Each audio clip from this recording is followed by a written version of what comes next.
Hello and welcome back to Suspended Fanimation. I'm your host, Dennis Bethalkus, and this is Future Man, Season 2, Episode 13, Ultramax.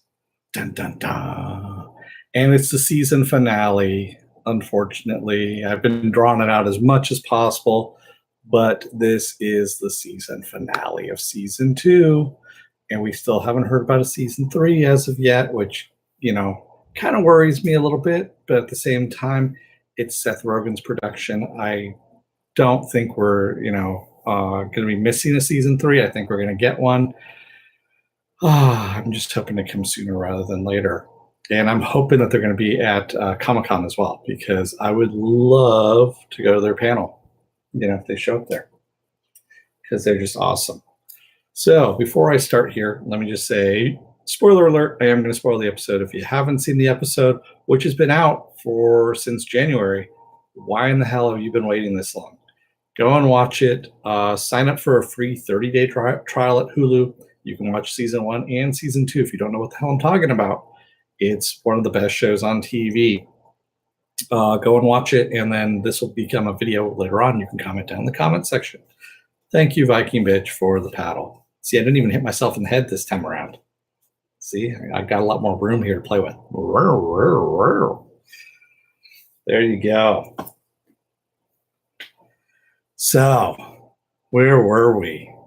Last we saw Tiger, Wolf, and Josh, or Juice, depending on how, well, they cleared that up now. It's Josh.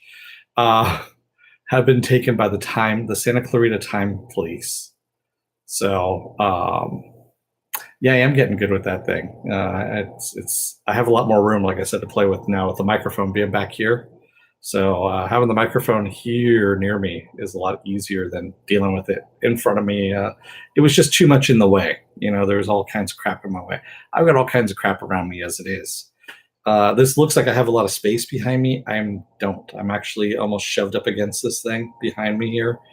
And I have a little bit of room to swivel, about that much. So every now and then you'll see me doing that because, it's a lot of fun. But there we go. Enough about the studio that I have, or my living room that I have set up here. And let's get on with the episode. So, Season 2, Episode 13, Ultramax.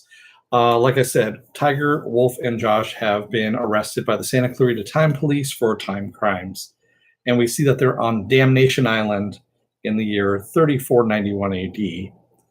And they're all in their own little cell. They have these cells with these glass walls, wearing robes, if you will, kind of a weird robe that all says Ultramax on them. And they can't hear each other. And we see Seth Rogen enters Josh's cell and says that his name is Susan, which isn't weird in his time. He knows it's a woman's name, but it isn't weird in his time. And Susan tells him that he's staring death in the face, basically, because of all the time crimes that he's committed. And Josh is like, whoa, wait a minute. We did this for the greater good. And he's like, yeah, for the greater good. I know, I've heard this before, kind of thing. And he says, Susan basically shows him, he goes, do you know what this thing is? And he goes, no, you don't, because you're fucking stupid. He goes, this is the Horsehead Nebula. And Josh, of course, says, I was going to say the Crab Nebula. And he goes, this is where the Horsehead Nebula used to be. See, this is actually a space-time continuum, a rip in the space-time continuum from all the jumping you were doing from those 11-second jumps. And that was where Grazier's Triangle used to be. And Grazier's Triangle was the home of 27 planets with sentient life on it. And he goes, and you killed 85 trillion beings. And then we see that he's actually talking to Wolf and Tiger. He's giving them all the same spiel as he's going through. So we're kind of alternating between them, cutting through. And he's telling them all the same story. Wolf's like, ETs? And he says, yeah, ET. And he goes, and one of those planets actually did have aliens on it that did look like the ETs from the movie ET. So yeah, you killed 85 trillion people. He goes, now we are truly alone in the universe. We used to not be, but now we are. Great job there, guys. So he's telling them that, and he says, we see that future versions of themselves actually had jumped and escaped into different timelines, even. And some of them had tried to do other things, like one Josh tried to stop bin Laden from committing 9/11 and bringing down the World Trade Center. Failed miserably. Bin Laden got the time travel device from him and now is jumping through time, taking down towers that haven't even been built yet at this point. And then we also see that basically it set off all the worst manhunts in the timeline. So basically, people have been manhunting for tigers, wolves, and Joshes throughout the timeline because of all the damage that they've done. We also see that William Wolfson, who was the third governor of New York, killed John Jameson in a duel because William Wolfson slept with 5 of his 6 children. And I love how Tiger goes, he slept with children? Well, no, they were adult children, but they were still his children. So, I mean, God, it's just one thing after another. And then there's also the Topanga Triumvirate, who jumped way, way, way too far back, like 85 million years, and wound up inside of a cave wall and got stuck there and ended up disproving evolution because of it. So every time they went back to fix something, of course, they created another timeline. So when they left Achilles in her cave to die, she died. And as he says, she died horribly and slow. So yeah, every time they jumped, a new timeline was created. It didn't fix anything.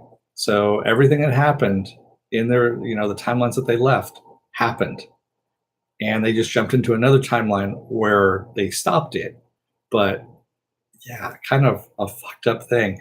And that's one of the things I love about the show about they get time travel, in my mind anyway, right, is that if you go and jump, back in time and fix something, you're actually not, fixing the timeline. You're creating a splinter of it. Back to the Future 2 shows this as well. And they are actually using Back to the Future 2 time travel analogies on this, except that in Back to the Future 2, they still have one malleable timeline that if you fix it and whatever it goes back to, it's you actually create multiple timelines. This also, it was because of Einstein's theory of relativity and Einstein-Rosen bridges and all that kind of stuff. So there you go. There's your little bit of science in there as well, which I thought was pretty damn funny. Oh, sorry. I'll wait for it. Did it pass? Is it over with now? Is the bad sound effect over with now? Oh God. Sorry about that, guys. I think I'm just gonna end up having to plug my microphone back into the like I said, the power box. And yeah, I'm pretty sure that's what it is this computer is not able to handle that. So, oh, fuck you. That's just evil, if that's the case. And thanks for throwing me off on that one completely. So where was I? Oh yeah, I'm done. No, I'm kidding. And so at one point, Josh even asks, he goes, so do we stop Hitler? And he goes, no, strangely enough, that's the one thing you guys didn't do. You didn't go back and try to kill Hitler. All the Hitlers, either got defeated like they normally did. He goes, but 4 of them actually did win the war. And there was evidence that you helped them along the way. So some pretty messed up stuff. So Susan gives them each a cube, and it's supposed to have their case files in it so they can review it, and it opens with their thumbprint. And he tells them basically they're facing death for the time crimes that they've committed. And, they better just review the evidence, see what they can do, and see if they can stop this. And Josh actually tries to bring up a good point and goes, well, why am I being tried for crimes I didn't commit? All the other ones committed it. And he goes, no. It doesn't work that way because we've already tried somebody else who did this exact same thing and that was overturned by the Supreme Court. So yes, you can be,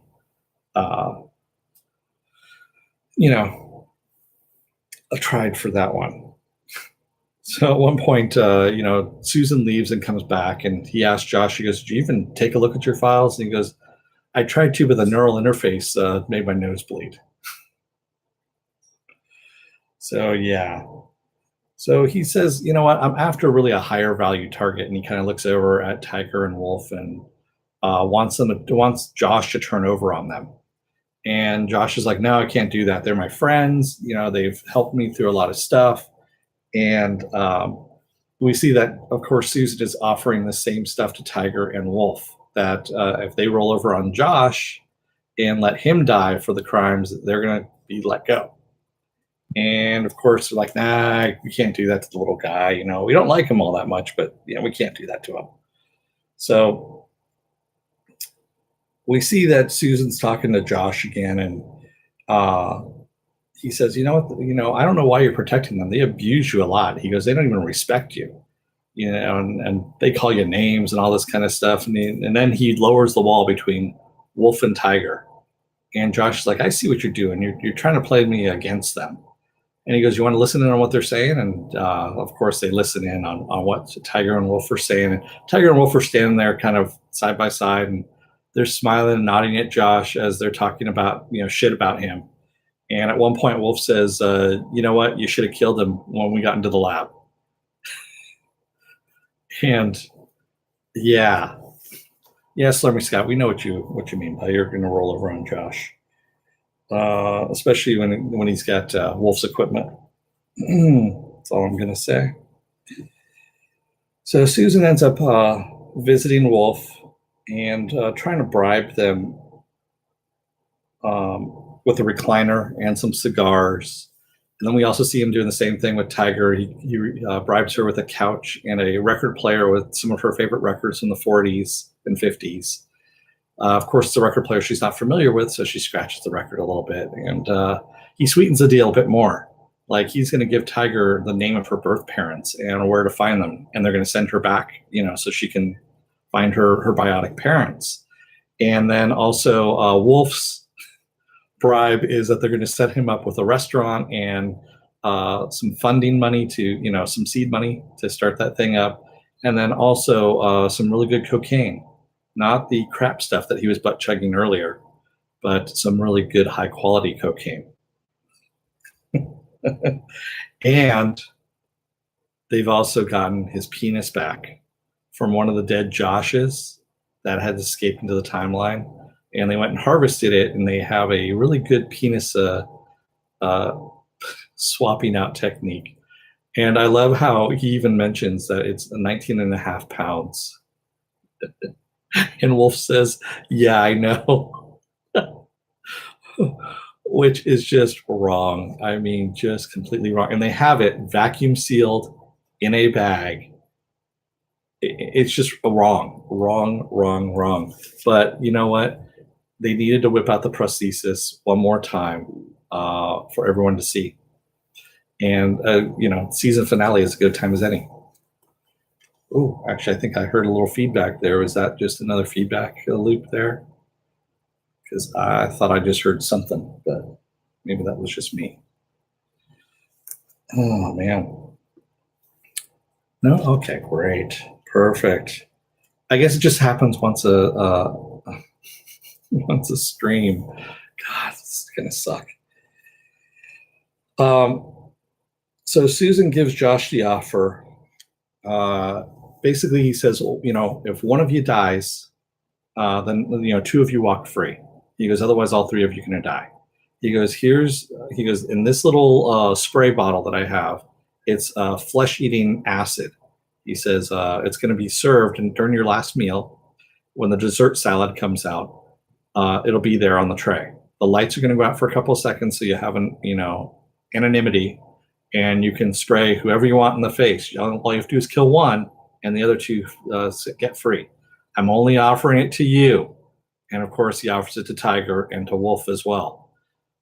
Yeah. Very, very weird. So we see them at their last meal, and Oh, and the other thing is Susan says to Wolf, because Wolf is kind of getting in on this deal, and saying you can call me Sue. So we get the boy named Sue reference, which I'm just like, really, do we need to actually add that in there? We knew it was coming, and it was just like, God. So at their last meal, the conversation is a little bit awkward. So is the food. Josh is eating some Texas barbecue ribs, which I guess are in cube form. Wolf has some scallops, of course, and Tiger's got some cat going on there, because she really likes the plump cat, obviously. And at one point, Josh brings up and he goes, so which one of you is, doesn't like me, is meaner to me?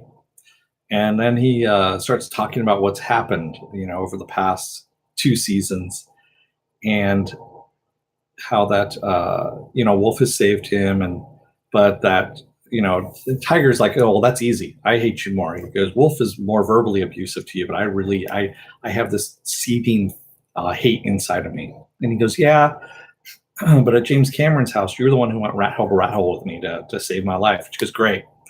Thanks a lot for ruining my appetite. Who wants my kitty cubes?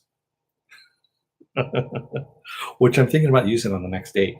But wait, isn't that something that, never mind. So Josh is remembering how many times Wolf has saved him, and it's a lot of times. And Tiger looks at Wolf and goes, that's a lot more times than you've saved me recently. And he goes, yeah, but recently it's only been a couple of ticks. He goes, you can't really put a price on a lifetime of blood bond that like we've got. And, Wolf is trying to talk her out of, of course, killing him at this point. And we see that the dessert salad arrives. And when they lift it off, there's some cubes on one side and the spray sitting on the other side.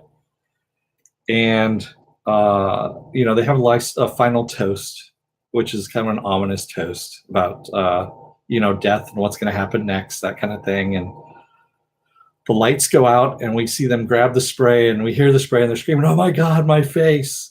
And when the lights come back up and we see they've all sprayed themselves in the face. They haven't sprayed anybody else but themselves. And Susan does a slow clap and says, wow. He goes, that was very exciting and perfect for TV. And that's what we're looking for. And these are our next, this will make you excellent competitors on our next decathlon. And we pull back, see that they are actually inside a gigantic stadium full of people, and that they're going to be running for their lives and killed for sport on New Pangea. And this is what is their life now. And by the way, Ultramax is a diaper you never have to remove. That's what the whole decathlon is brought to you by, is Ultramax. And we see that, each one of them gets a little tagline, Tiger the leader, Wolf the soldier, of course, and Josh the lamb. And Josh's like, why do I have to be the lamb? And he goes, I hate the future. And that's how we leave off season 2. Just great stuff. I mean, yes, was it as good as season 1? No.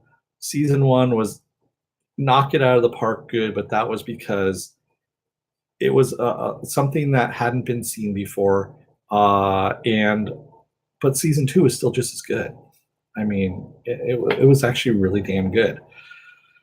Better than a lot of stuff that's out there right now. So what did you guys think here?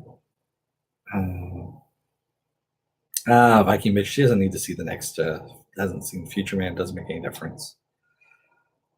But if season 3 is The Running Man, oh God, yeah. So that is one of my favorite movies, by the way, Viking Bitch. One of my favorite Arnold Schwarzenegger movies is The Running Man. I own it on DVD. They're playing it right now on like Cinemax. I think it's like Action Max or something like that. So it's on like at least once a day. And whenever it's on, I have to fucking watch it because it's it's a great movie. It really is. And the scary thing is, it takes place in 2017. And if you read the opening scroll, pretty much everything that's happening there is almost happening with, of course, some exceptions. We're not under a total fascist or totalitarian rule as of yet, but we're close. But yeah, and Richard Dawson, he took that role specifically because he was tired of his Family Feud persona and wanted to shed that and get into movies because he's been acting. He'd been acting at that point for 30 some odd years and was always a nice guy. And of course, he'd been doing Family Feud for I think 10 years at that point. So everyone just saw him as Mr. Nice, and to have him be that evil and that smarmy and still be a game show host, it was awesome. It was just freaking awesome. Future Man or Doom Patrol, just go with both. Yeah, I mean, quite honestly, it's hard to decide on that one. I would have to say go with both as well. Yeah, and I love the old lady too. When they're betting on, they're asking the audience members who's going to have the next kill, and they bring up this little old lady, and they're like, "Okay, Doris, who's going to get the next kill? That's a tough one, but I'm going to have to say Ben Richards." Ben Richards is Schwarzenegger's character, and he goes, "But you got to choose a stalker." She goes, "No, I can choose whoever I want, and I'd choose Ben Richards. That boy's one mean motherfucker." And to have this little like 70, 80-year-old lady say that, it was, I mean, now, yes, we see it all the time, for shock factor. But back then, you never saw that because this was a 89, if I'm not mistaken, 88, 89, somewhere around there. This movie came out, and it was awesome. Yeah. 87. Thank you, Marks. I knew it was someplace around there. It was, but yeah, it's some awesome stuff. It reminds me of the old lady in Blazing Saddles. Blazing Saddles is another favorite of mine. The campfire scene always gets me laughing, even though it's very, very childish. I love it. It's really damn funny. Can we have some more beans, Mr. Taggart? I'd say you've had enough. But there we go. So, what else? What do we have here? Let me scroll up a little bit. Kitty cubes. Yeah, exactly, Viking bitch. That was the other thing too. Wolf saying that he couldn't do it. He couldn't get the penis attached to him because every time he would whip it out, he'd be whipping out the memory of betraying a friend.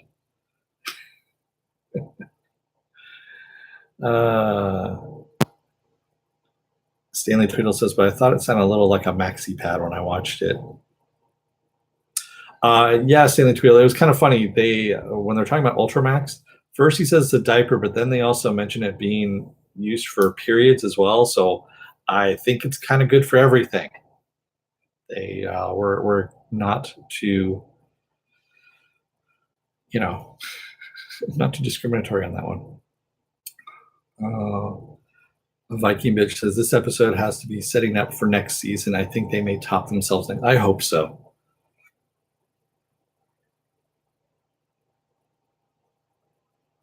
Oh, a blood diaper. That's what it was. Okay. Then you don't have to take it off. Ugh. That's disgusting. But, that's what the show is all about. So let me get a little business out of the way. So if you like what you see here, hit the subscribe button. Microphone problems aside. Also hit the like button if you like what you see, or hit the dislike button if you don't like what you see. I just asked if you hit the dislike button, go down the comment section and say what you don't like about it. Give me some constructive criticism, not just you suck, you motherfucker. Because again, like I said, I hear that all the time at work and I ignore it just like I ignore your mom. So when that happens. I know that was uncalled for. I know that, but you know what? That's just what I give back sometimes when I get that kind of thing happening. So if you want to see what will be on live again, hit the little bell. If you've already hit the bell, don't hit it again. It will unclick it. The bell is supposed to give you notification of when I'm going to be on live. It works 50% of the time. So yeah. If you're still on the fence about whether or not to join up, you're going to see some videos up here, actually a video. And what that does is YouTube takes from the algorithm of everything that you've watched, and it plucks a video from my video library that best meets what you've been watching and shows it to you. And if you like what you see there, you can hit the subscribe button. That's someplace over in this area right here. There we go. Yeah, I know, Viking Bitch. It is a tough crowd at work. It really is. So I'd get more into it, but then I get in trouble. So that's why I don't say anything about work. Work is work, and this is fun. There we go. So, what else we got going on here? Set Fanobi free. Is he shackled in Viking Bitch's basement again? You know what? You're the one's got the keys, Viking Bitch. So you know what? You're the one's got the power to free him. That's all I'm going to say. Oh, man. What else do we have here? And I don't see anything else. All right, he's shackled at work. Okay. Well, that sucks. Yeah, likely story, exactly. So, oh, by the way, I was going to tell you, initially I had set up to do, now I just forgot the title of it, Love, Death, and Robots for Thursday, and I forgot I have a meeting Thursday night that I've got to attend. It's the HOA meeting, actually, so it's all very, up and all that kind of stuff. So I am going to have to switch that from Thursday night to probably Sunday night is what I'm thinking. And we have the Tick starting up on the 5th. I believe they're going to drop 6 episodes like they did last time. So what I'm going to do is on Mondays, starting next Monday, we're going to have the Tick season 2 starting here. There we go. Same bat time, same bat channel. There you go. Let's see what else is on. Wednesdays, of course, is Happy. Thursdays right now is kind of in limbo until Gotham comes back. Yeah, I know the HOA is very boring. Friday, of course, is Doom Patrol. And Saturdays is Saturday Morning Blast Off. That's right, Saturday Morning Blast Off, where I take the genre news of the week and talk about all of that stuff, plus any of the genre stuff that you guys want to talk about, or as the kids here like to call it, SBO. That's right. There's no M in there, it's just SBO. That's right, it's the Tick Mondays. Because you know why? Mondays suck. So the Tick sucks blood, Mondays suck. Okay, there we go. I was just putting those two together just in case you weren't getting it there. But I think you got what I'm throwing out there, right? Okay, good. What else do we have coming up? We have Game of Thrones coming up. Oh my God, Game of Thrones is coming up on the 14th. Is that right? It's a Sunday. So Sunday nights is going to be Game of Thrones. We've got to find a way to make Mondays pleasant. Morks. What, am I going too far off the deep end? Am I getting too dark, Morks? Is that what's going on? You can tell me.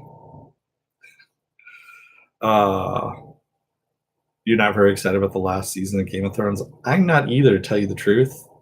But then again, I've never been a huge fan of Game of Thrones. I've been kind of a passive watcher, I guess you could say. I finally stopped watching Walking Dead. I know they had their season finale last night. I walked into the final, I think, half an hour of it, and I'm like, why are you idiots walking in a snowstorm? And then I was like, why is there a snow blizzard? It's basically a hurricane snowstorm that's happening in Washington, D.C., Virginia, somewhere around there. And I'm like, wait a minute. Where is this coming? And I'm like, okay, never mind. I'm not going to think about it. So I just let it happen. Yeah. And I'm not. Song Scott says the theme song from Game of Thrones is now playing on Bill's Enya station on Pandora. Marketing is so subtle these days. Oh, it was an El Nino. The El Nino actually happens on the West Coast, not the East Coast, Marks. That's why it's in Spanish. Because yeah, you know, of course, they don't use any kind of Spanish language in the East Coast. I kid. Stanley Tweedle says, I'm dreading that they screw up the end of Game of Thrones. They're going to. Pen Farm Girl says, off topic, Dennis, but I watched the first 4 Titans to see the intro to Doom Patrol. My expectations were very low, so I actually liked it. Okay. Go and watch it to the end, Pen Farm Girl, and tell me what you think. I'm sure the end's going to piss you off. It did for me. I had very low expectations going into it as well, and they kind of, when I knew what the characters were going to say about a minute before they said it, because it was just bad writing, bad dialogue, especially when Akiva Goldsman was writing it. Every time he was writing it, I was like, good God, you could tell where this thing's going. And then when they had other writers writing it, it was okay, but it wasn't great. And yes, Morks, I know Ultraman is out on Netflix. I actually posted on my Facebook page about that. I probably am going to be watching that right after I get off of here. Actually, I've got to watch the last episode of Hannah, which I'm finding kind of middle of the road. I'm not really digging it. I mean, it's got Joel Kinnaman in it, which is good, but at the same time, it's Hannah. It's like, you know, there's a lot of wheel spinning in it, and I'm not talking just the cars that are, you know, going around. All right, you saw the first 2 episodes of Hannah, and we'll talk later, Morks. Okay. Yes, they are working on a Game of Thrones prequel. I know that. Yes, it's supposed to take place 1,000 years before this, in the Age of Heroes or something like that. So, Stormy Scott says, I like Joel better before he put on all the muscle. Well, you know, different roles demand different things, and I don't know. I wasn't too impressed by him in this one. I was kind of disappointed. That's all I can say. But there we go. But this is about Future Man. Let's go ahead, and I want to say thank you to everybody who is in the chat here. Mork, Stormy Scott, Stanley Tweedle, Sculpted Leather Art by Viking Mitch, Pen Farm Girl, and I know there's one other person that was kind of floating around in here. Who was it? Who are you? Where are you? I'm looking. Oh, you know what? There is a way of doing that. I can go. There we go. Actually, yeah, it's just Mork's Pen Farm Girl, Sculpted Leather Art by Viking Bitch, Slurmy Scott, and Stanley Tweedle. Thank you very much. I forgot I actually have that power on my chat, as I can actually see everybody who's here. I know Fanobi is locked away in a dungeon someplace, being forced to make Nike sneakers or something like that, right? That are going out to the black market. Actually, they're not even Nikes. He's making Fila sneakers.